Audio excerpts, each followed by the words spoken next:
despertador de las 7:05 yo me levanto pegando un brinco y maldiciendo el amanecer.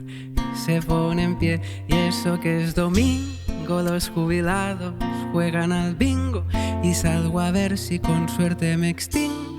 Ya no tengo que enfrentarme con los tipos de interés.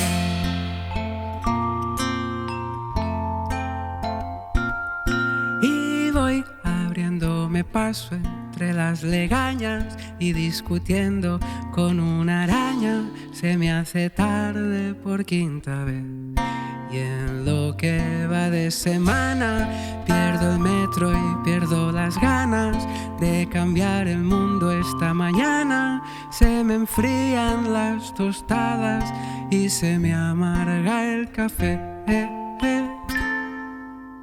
Y el día despierta y yo medio dormido, la cosa que arde y yo muerto de frío.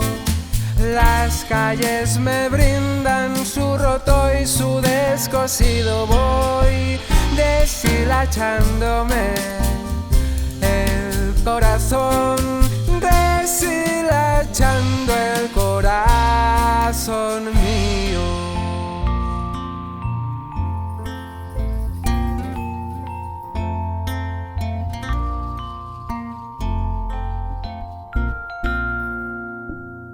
Habrá que salir de casa con armadura, tener el móvil con cobertura, llevar un arma por las dudas, cultivar la sangre fría, apoyar la economía, afeitarse cada día, mantener la compostura, rellenar un formulario, seguir todos los horarios, respetar al calendario, mis salidas del armario, mis castillos de papel.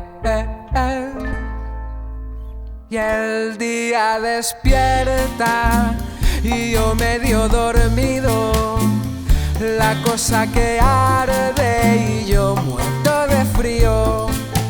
Las calles me brindan su roto y su descosido. Voy deshilachándome el corazón, deshilachando el corazón mío.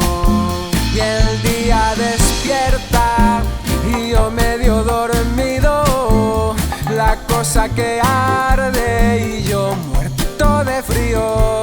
Las calles me brindan su roto y su descosido. Voy deshilachándome el corazón, deshilachando el corazón.